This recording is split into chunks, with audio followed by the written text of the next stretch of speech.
21 firecracker-related injuries ang naitala isang araw bago ang bisperas ng bagong taon. Sa isang barangay sa Quezon City, mga boga at pellet gun ang nasamsam sa ilang menor de edad. Tinutukan yan ni Marisol Abduraman, exclusive.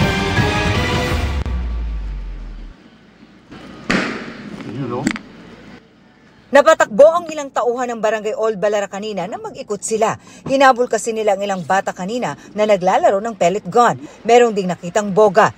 Hindi inabutan ng mga bata pero nakuha ang pellet gun at boga. Kahapon, may mga nakumpiska ring boga at pellet guns. So kanya-kanyang diskarte na rin talaga ang mga bata sa paggawa ng iba't ibang klase ng boga.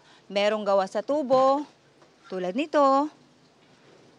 Karamihan, gawa sa lata.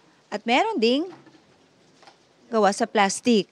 Pero lahat ng ito ay napakadelikado. Bakit po, XO? Kasi po ito, ma'am, pagkagaya nito plastic, pag marami pong alcohol o kaya gasolina na ilalagay dito, sumasabog po ito.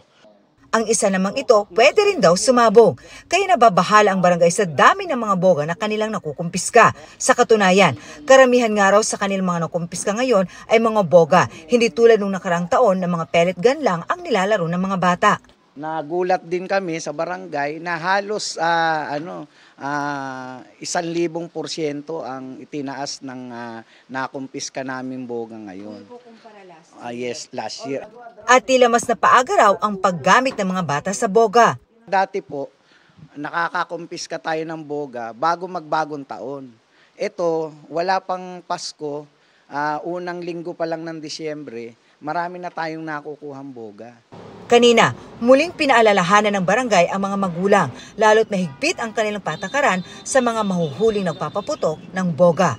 Okay yun, kasi maganda yun, kasi pag matapos yung Pasko or bagong taon, walang aksidente nga nangyayari. Kinumpiska naman ang ilang tindang pellet gun. Yung pellet gun, sir, bawal talaga yan. Matagal na namin sinabi sa kanila yan. Tuloy-tuloy daw ang gagawing operasyon ng barangay para maiwasan ang disgrasya sa pagsalubong sa bagong taon. Para sa GMA Integrated News, Marisol Abduraman, nakatutok 24 oras.